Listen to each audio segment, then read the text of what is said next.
Good morning, Michael. Michael, how are you today? I'm good today. I was at the gym this morning, so I'm feeling good. You are at the gym already. It's 1 p.m. your time, yeah, in New Jersey. Noon in New Jersey. Noon. Okay, noon. And you've been already at the gym. Did you have a good workout? I just did aerobics. I just got on a machine and did this, and for about 40 minutes. It was good. So cross trainer for around 40 minutes. I do that a couple of times a week, and then I do Pilates twice a week. Oh my God, that's amazing. When I found out that you are doing Pilates, I was very much surprised because not a lot of guys are into Pilates. Probably just To Pilates, absolutely not. And they come and they go in the class, and what happens is they get there and they think it's going to be really easy, and then they can't do it so well. And then when they fall down or they can't do some of these movements immediately because it looks so easy, they feel embarrassed and they think it's a girly thing, and they're so wrong. It's ridiculous because I go into the regular part of the gym and I see some of these guys, and like from the waist down, there's nothing happening, and then up here they're like built up here, and they can't turn at all. They just can't. They have no movement, no flexibility. no flexibility. Exactly. That's exactly the same case scenario with yoga. A lot of muscles, but when it comes to straightening flexing their muscles, there's nothing there. So what would be the ratio of guys in a Pilates class? Very, very few guys. There's one guy that shows up regularly now, but for the most part, it's mostly ladies. Mostly ladies. I don't care one way or the other. It's like, well, if all the guys aren't doing it, I better not be doing this. I don't really care one way or the other. I just know that to me, it's the greatest exercise because it's core strength. It gets all of your muscle. Everything gets a good workout, and it stretches everything. And you exist in the world only where your body can move. That's that. This is something I discovered in the '60s when I took psychedelics. I hide nothing.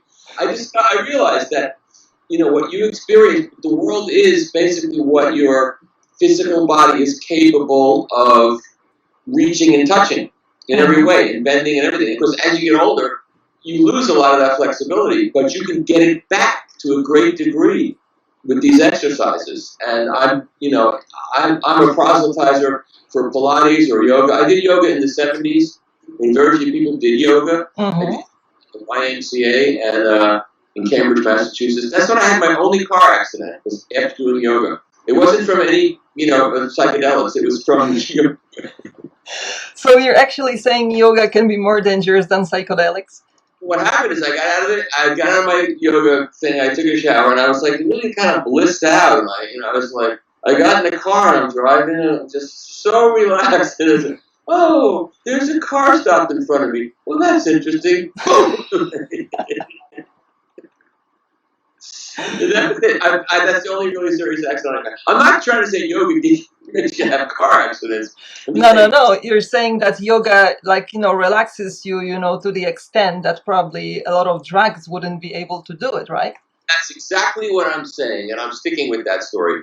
And but Pilates does the same thing for you. It really is. It relaxes you, and after you get out of the class, you're just glad that you did it. It's like a relief. It's a positive addiction that you have to it, because over time, in a couple of days, you start to tighten up again. Then you get into the class, and then they start with little movements just to loosen you up. And then after the hour is over, when the instructor goes, and now you're through, have a great day. It's like, I'm ready to have a great day.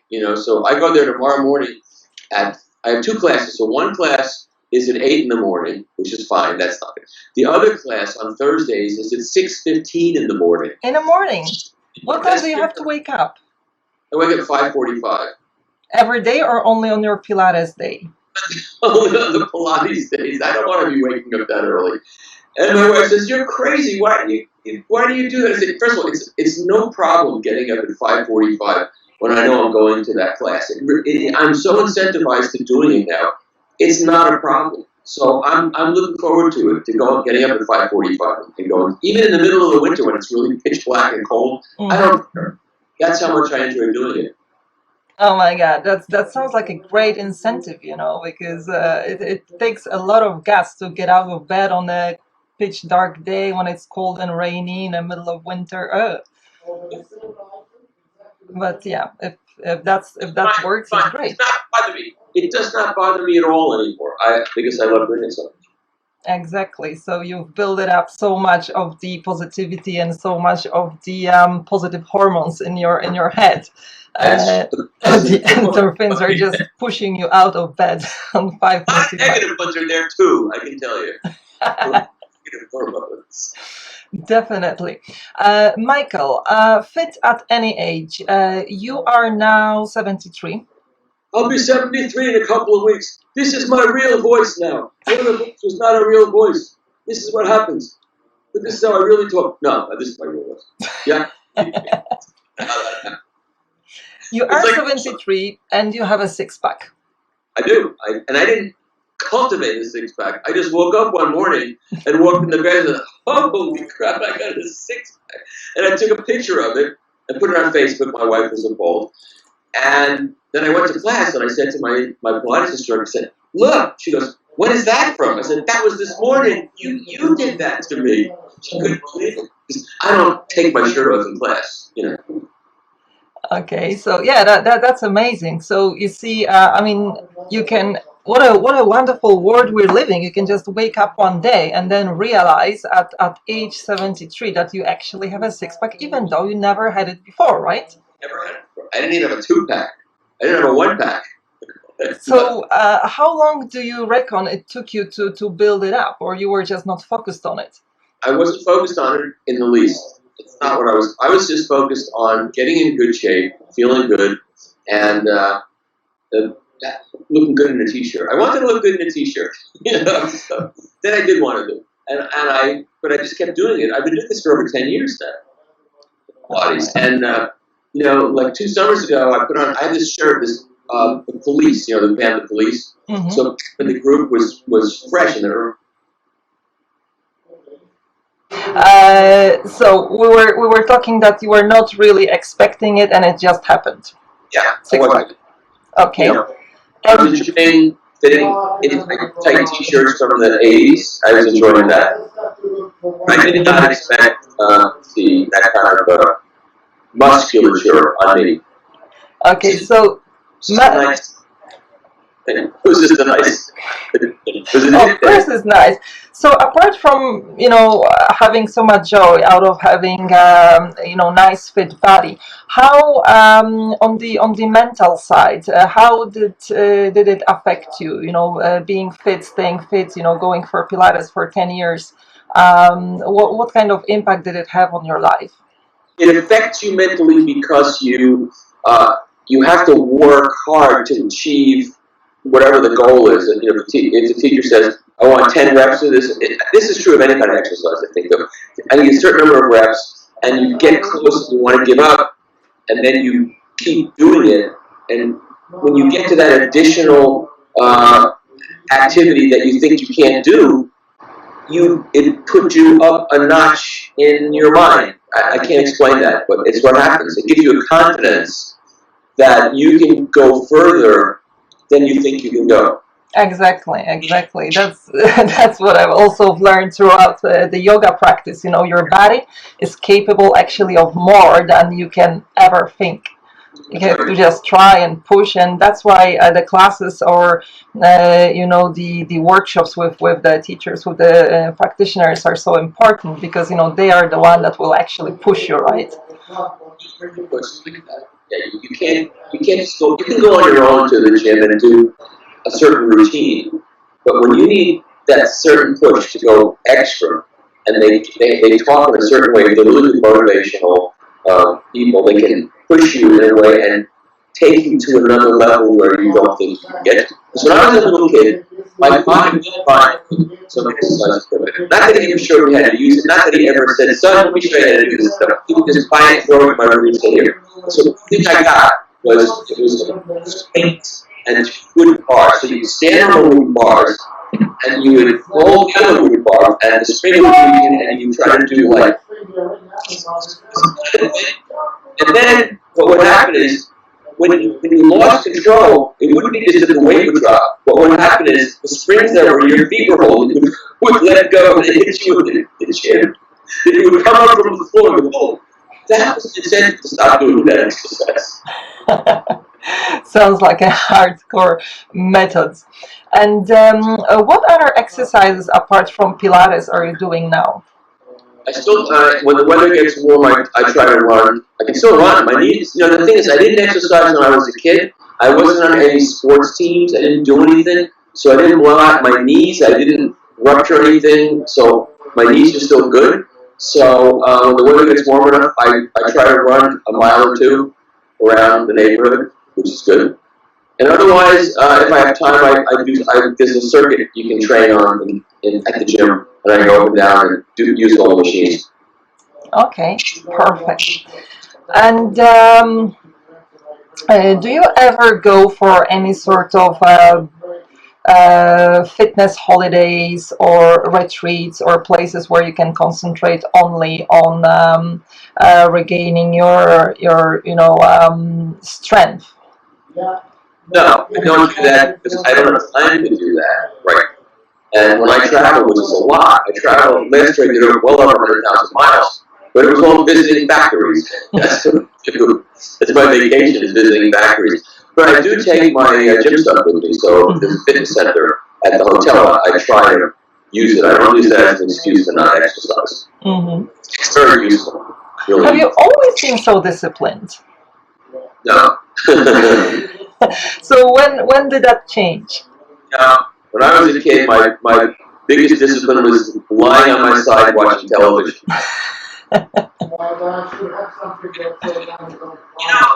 In college, I didn't do much. After college, I think when I got to Boston and went to law school and dropped out of law school, and then I moved into an apartment and started dating this girl. We went to the reservoir, so I started running. We decided we would jog. So we jogged. That was the big thing in the mid to late 70s, was jogging. So we jogged, and it was a really good feeling. And I remember when I was 16 years old, my sister hooked up with this guy, and I stayed at her place. She got married. I stayed at their apartment once. And he was kind of into fitness, so he said, "You're going to come." I was a blob. I was a total blob, and he could see that I was a blob. He wanted me to not be a blob. So he said, "I got some sneakers for you. I got some we go to the track and run." I don't think so.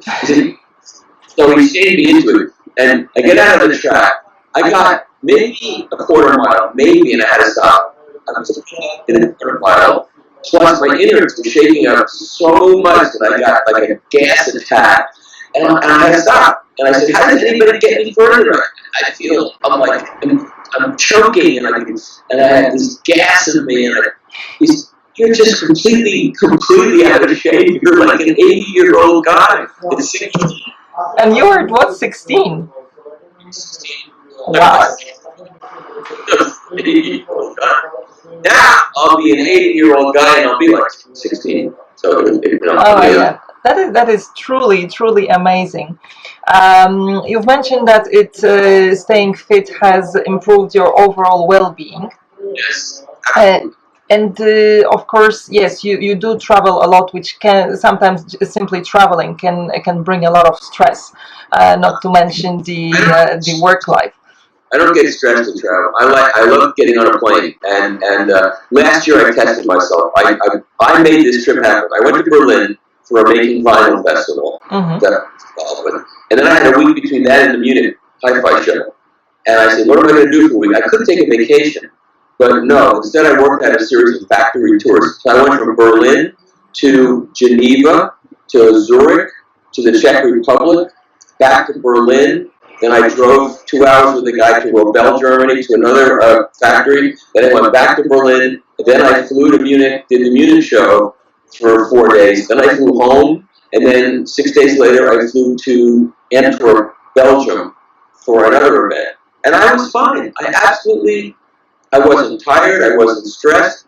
because I just feel that I'm functioning better in my life now than ever before. Mainly because of all the exercise and the Pilates and the core strength that I feel. I just feel totally empowered now. That's really, really amazing, because even for much younger people, this amount of travel can basically just put somebody totally off or, totally stressed. Do you use any particular diet? We went on the South Beach diet. We do the South Beach diet. I lost about 25 pounds, about 2005. Mm-hmm. If you find this picture of me, you wouldn't recognize me at all. But we both put on a bunch of weight, and I used to live in a different town down the block from a bagel store. Really bad idea. There was a liquor store and a bagel store right down the block. This is the mid-90s, and I was much younger at that point. But it was at the point where I was wearing sweatpants. That's what I wore, sweatpants. That's a bad scene, So about 20 years ago. Don't I take that? No, it's a spam call from spam. I get spam all the time. So about 15 years ago, I looked in the mirror and I didn't recognize my face, and both of us. So we got the South Beach diet book, and we did that. I lost over 20 pounds, and I kept it off pretty much, but I wasn't in shape. I just was much thinner. But now, joining the gym and doing Pilates, it's great. So, what is South Beach diet in a nutshell? So you got to get off your carbs addiction. That's what it starts out. Protein, and the first couple of weeks, no carbs at all. No bread, no pasta, no pleasure. No pleasure. No rice, potatoes, pasta, nothing. Bread. After a couple of weeks of that, the pleasure becomes not eating that. Because you realize that when you eat that, you're like sluggish. Then once you're on your way in that diet, you start losing it very quickly. And then you can go back to a little bit of carbs, slight bit. And by the three phases, phase 1, no carbs, phase 2, a little bit, phase 3, you can start eating normally. And the recipes they have are very good. You don't really feel like you're missing anything. And when you go to the supermarket to buy food, you skip all these places where you normally want to stop and buy crap. You walk past it, and you feel bad for the people that are stopping and putting those things in their cart, because after they eat, when they get home, they're going to feel terrible. They will. You almost want to take it out of their basket. Exactly. And you do fall off the wagon every once in a while, and I like to drink. So after I put on a couple of pounds, then I just go back on it and lose. So I was stressed my whole life till maybe 20 years ago. I really was stressed. I was nervous. I was a mess. I had every skin condition that a kid could have when I was a kid. Oh my God! It was a bad upbringing. But for my bar mitzvah, my mother said you have to lose weight, so we're going to go to the doctor. So the doctor prescribed these little square pills. I didn't know what they were, but they were speed. They were speed. And, oh my God! So that's why you said you were on. So happy after that. And I lost all this weight, and I have these pictures of me after I lost the weight. I was so happy. And then adolescence and puberty hit me, because it hit me late. And I got miserable again for the next 20 years. And but now I tell young people that I used to think, well, when you get to be old, get to be my age, you're going to be miserable, because how many years you got left? You don't know. But I'm happier now than I've ever been. I'm having the most fun in my life now, and I'm in the best shape, and I don't stress out. My wife stresses out, She says things like, just our luck. And I said, what is our luck? Have you ever been really sick? I've never been in a hospital. I've never been sick. I've never been cut open. Nothing. We're fine. What do you mean? Our luck is good. What are you talking about? But she's programmed for that. I'm grateful out of that. So she's doing Pilates now. She started. Brilliant. Yeah, it's really cool. And at first she said, I don't think I can do this. But after, I said, just keep doing it another couple of weeks and you'll see. Mm-hmm. And she's like, I can't wait to get in there and do it. I can't wait. I'm feeling muscles I never knew I had. And, yeah. That's wonderful. But I couldn't agree with you more. It's you know, positive psychology also says a lot about, you know, about happiness. What actually is happiness and how people can be happy. It's all about the mental shift, and it's exactly what you're doing, shifting towards gratitude, towards appreciating what you have in your life. Physical and mental. It's the two things are totally connected. They're not separate. And so when you physically feel good, your mental state improves. When your mental state is good, you physically feel better. It's a body-mind connection. Absolutely. For years I had a terrible mind and a terrible body. It was bad. But now it's good. So, your friend encouraged you to working out, and was it only thanks to a friend that you entered Pilates? You know, I don't remember how I first started. I had joined a gym nearby just to go do work on the machines and jog indoors in the winter. And maybe I saw it, or maybe I got a private instructor lesson for a gift or something. Mm-hmm. And then this instructor said, check this out. And I looked in the room, and it looked interesting. It looked like an interesting bunch of contractions. It's the Stotts machines, the reformer machines. So you were doing reformers, yeah. So it looked interesting to me, so I said, I'll try it. And I liked it right away. I saw right away that it was going to be a stretching thing, mm-hmm. that, I could feel core muscles that I never felt before, and I quickly got addicted to it. That's absolutely wonderful. I want to ask you, have you ever, because you are into music industry, you're a very big persona in audio world, and have you ever tried a gong bath? Tried what? Gong bath. You know these big gongs that they have, and they play the gongs, and then they produce this sound that you can feel the vibration in the room? No, I don't know that. Oh, okay. Would I know that because it's part of the music business or something? Well, it's not part of the music business. It's part of the sound world. It's they use it a lot in the Asian cultures, where from Tibet. Sometimes they have bowls, like singing bowls, which produce sound, and sometimes they have the gong. I know that. I know about little people hanging on their pulse, actually, and they vibrate and they change the sound in your stereo, and people think that's nutty. Well, people think everything involved in high-end audio is nutty. It's snake oil. It's all snake oil. And then you sit them down in front of a good stereo, and they go, "Oh, I didn't know." Okay, well, it's not snake oil. Exactly. That particular thing. I'm not, I'm not, once I'm into this, I do what I do, and I enjoy the thing I do, but it doesn't obsess me. It's not something I devote all my time to. Yeah. I don't have a Fitbit. I don't count my steps. Yeah. I don't do, I'm more practically oriented than I am, obsessed with it. Yeah, which is a great approach, because you use it as a tool to improve and enhance the quality of your life, and you do not allow it to be overruled by just being controlled.